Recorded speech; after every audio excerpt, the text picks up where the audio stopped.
Bismillah, alhamdulillah, salatu wassalamu ala rasulillah Sayyidina maulana Muhammad ibn Abdullah wa ala alihi wa sahbihi wa mawalah wa la hawla wa la quwata illa billah. Amma ba'du. Hadratul mukarram yang mulia, para alimil ulama, para kiai, guru-guru kita, Dr. Andes Kiai Haji Muhammad Ja'far, Kiai Haji Ahmad Habibi Abdul Rashid Ramli, Kiai Haji Farah Furqan, Ustaz Haji Basrain, Kiai Haji Syatibi, Ustaz Haji Muhammad Tahir, dan seluruh para guru, para muallim, dan seluruh jamaah yang hadir, bapak-bapak dan ibu-ibu yang mudah-mudahan semuanya dirahmati dan dimuliakan oleh Allah Subhanahu wa taala. Alhamdulillah, puji syukur kita panjatkan ke hadirat Allah. Salawat dan salam semoga tercurah ruah kepada baginda Nabi besar Muhammad sallallahu alaihi wasallam. Dan kita berharap mudah-mudahan termasuk umatnya yang akan mendapatkan syafaat di yaumil qiyamah. Amin. Mungkin saya tidak membuka kitab karena waktu sudah mendekati jam 8. Nanti juga ada pengumuman dari guru kita Kiai Syatibi. Cuma kita ingatkan bahwa sekarang kita sudah masuk bulan Rabiul Awal. Betul Pak ya? Sudah masuk bulan Maulid. Allah berfirman dalam surat Yunus, "Qul bi fadlillahi wa bi rahmatihi fabidzalika falyafrahu."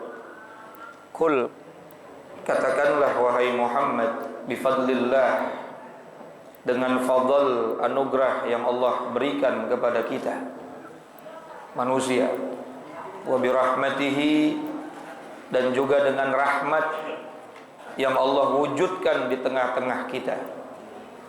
Sayyid Muhammad bin Alawi bin Abbas Al-Maliki Al-Hasani, beliau tafsirkan ini ayat.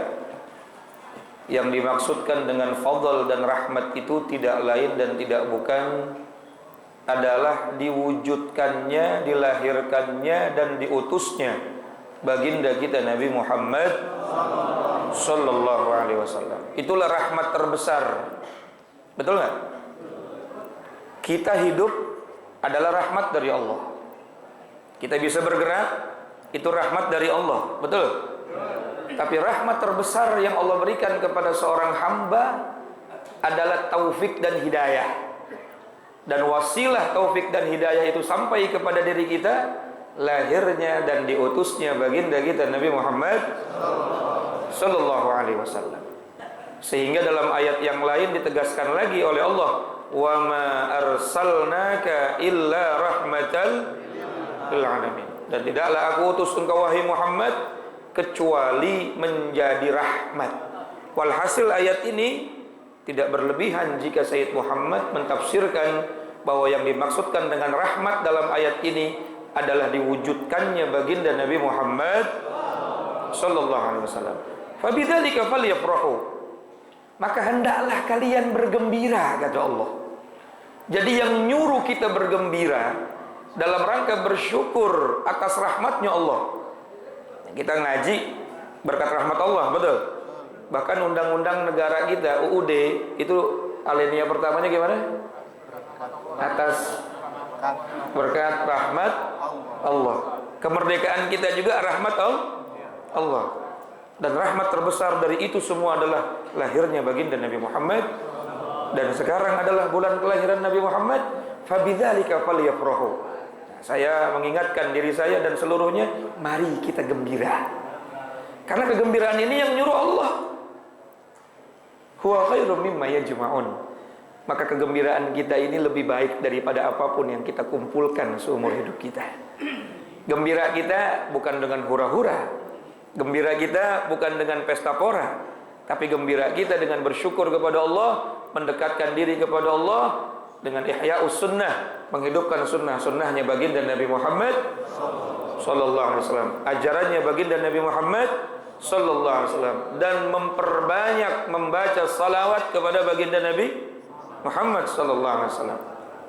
Dalilnya, innallaha wa malaikatahu yusalluna, sesungguhnya Allah dan para malaikat-malaikatnya yusalluna 'alan nabi, senantiasa bersalawat kepada baginda Nabi. Ya ayyuhalladzina amanu, wahai orang-orang yang beriman, sallu alaihi, bersolawatlah kalian kepada Nabi. Perintah solawat sama kayak perintah puasa. Ya ayyuhalladzina amanu kutiba alaikumusiyam, Perintah solawat sama seperti perintah solat Jumat. Ya ayyuhalladzina amanu idza nudiya lis-salati min yaumil. Perintah solawat sama seperti perintah-perintah yang lain. Maka solawat merupakan cara rasa gembira kita menyikapi rahmat Allah yang besar, yaitu baginda kita Nabi Muhammad sallallahu alaihi wasallam. Memang dulu Nabi pada saat ditanya oleh para sahabat, bagaimana cara kami bersolawat kepada engkau wahai Rasulullah? Maka Rasulullah menjawab, ucapkanlah Allahumma salli ala Muhammad wa ala ali Muhammad.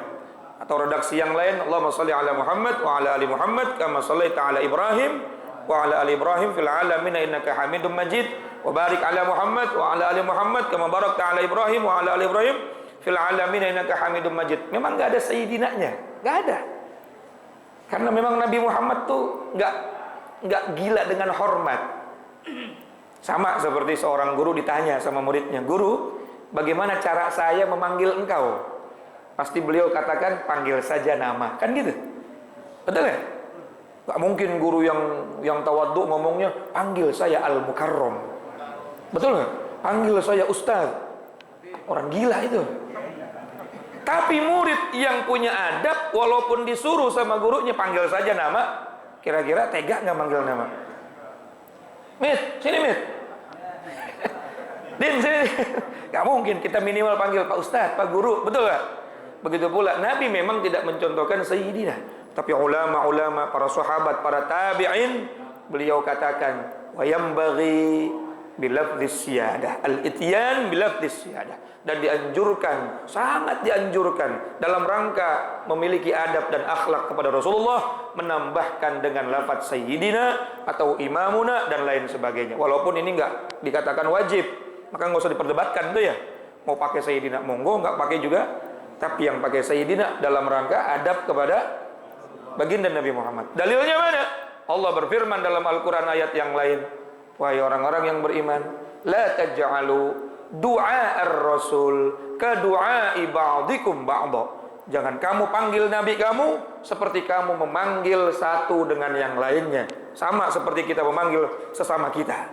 Artinya panggillah dia dengan penuh kehormatan. Bahkan kalau kita ziarah ke makam Nabi, di atas makam Nabi itu pintunya ada kalimat la tarfa'u aswatakum fawqa sautin nabi. Jangan kamu tinggikan suara kamu di atas suaranya Nabi Muhammad. Makanya di Madinah kalau di Masjid Nabawi tenang, nggak ada yang teriak-teriak. Dalam rangka adab dan akhlak kepada baginda Nabi Muhammad. Nah, dalam rangka menggembirakan hati menyambut bulan Maulid tadi itu. Ihya'us sunnah, hidupkan sunnah Nabi Muhammad. Ya, dari yang kecil-kecil masuk WC, ayo ingat lagi, jangan kaki kanan dulu, kaki kiri. Dalam rangka hidupkan sunnah. Pakai sarung, pakai peci, minum, berdiri, jalan lagi. Kalau kita cinta sama Nabi Muhammad, nongkrong dulu bentar, minum. Betul.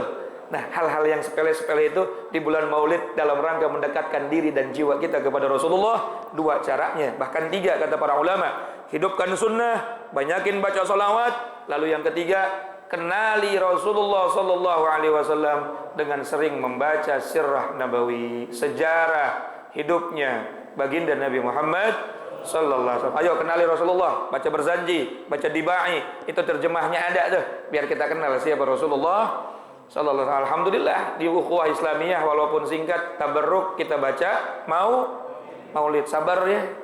Yang lama banget nih pengajian, udah 4 guru pakai Maulid lagi. Ini bulan Maulid. Kita semangati hati kita ya untuk tambah cinta lagi sama Rasulullah sallallahu alaihi masalah. Nah, sekelumit aja mungkin ada yang enggak ngeh. Sekarang udah masuk bulan apa? Bulan Maulid. Sampai Sayyid Muhammad bin Alawi bin Abbas Al-Maliki Al-Hasani beliau katakan, bulan Maulid bahkan menurut beliau lebih baik daripada bulan Ramadan. Malam Maulid lebih baik daripada malam nuzulul Quran. Ada yang bilang, wah berlebihan itu. Tapi secara logika benar, Pak. Kalau Nabi Muhammad enggak lahir, kira-kira Ramadan ada enggak? Betul. Kalau Nabi Muhammad gak lahir, ada gak nuzulul Quran? Kalau Nabi Muhammad gak lahir, ada gak Lailatul Qadar? Berarti gak berlebihan beliau katakan malam Rabiul Awal atau bulan Maulid itu mulianya luar biasa. Laulaka lamma khalaqtul aflaq. Seandainya aku tidak ciptakan kau wahai Muhammad, maka tidak akan pernah tercipta alam semesta ini. Jangankan Ramadan, jangankan apapun, alam semesta nggak akan pernah tercipta kalau Nabi Muhammad tidak diciptakan. Bahkan Nabi Adam alaihissalam saat bertaubat kepada Allah, beliau bertaubat membawa nama Nabi Muhammad, padahal Nabi Muhammadnya belum dilahirkan. Dalam satu tafsir dikatakan, Allahumma ghfir biwasilati Muhammadin. Ya Allah, ampuni dosa saya dengan wasilah Muhammad. Ditanya sama Allah, ente tahu Muhammad dari mana? Maktubun, aku melihat tulisan-tulisan di tiang-tiang surga, la ilaha illallah Muhammadur Rasulullah. Dan aku berpikir Muhammad itu pasti adalah seseorang atau sosok yang paling dicintai oleh Allah. Maka aku membawa nama tersebut untuk supaya Allah mengampuni dosa. Sodaqta ya Adam, kamu benar wahai Adam.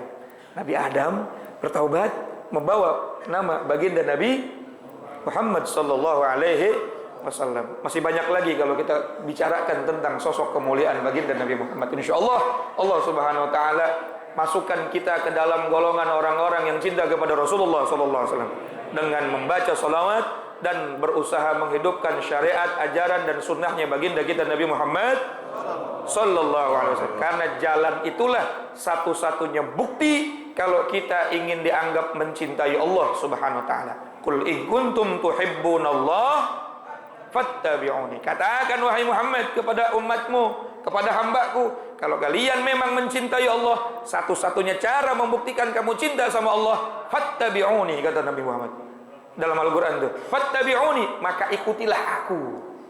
Berarti kita akan dianggap mencintai Allah kalau mengikuti syariatnya baginda Nabi, bukan syariat-syariat yang lain, bukan ajaran-ajaran yang lain. Insyaallah, wallahul muwaffiq ila aqwamit thoriq. Assalamualaikum warahmatullahi wabarakatuh.